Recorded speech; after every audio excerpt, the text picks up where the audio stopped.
Welcome back to another technical deep dive here in the debug zone. Today we're tackling a big question and breaking it down with insights from other users. Hopefully this clears up some misconceptions and helps you get the answer you need.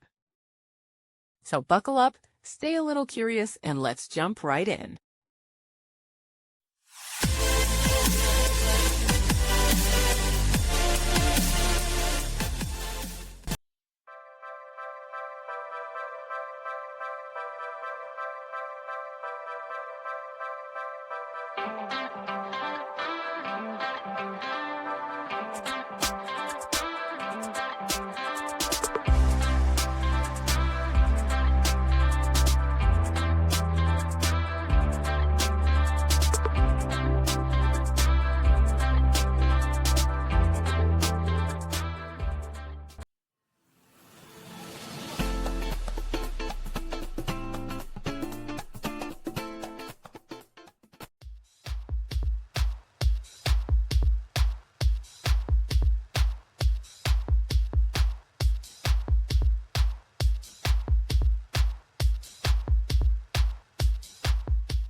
And that's a wrap.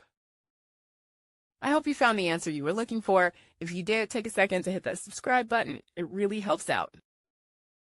And let me know in the comments which solution worked best for you. See you next time in the debug zone.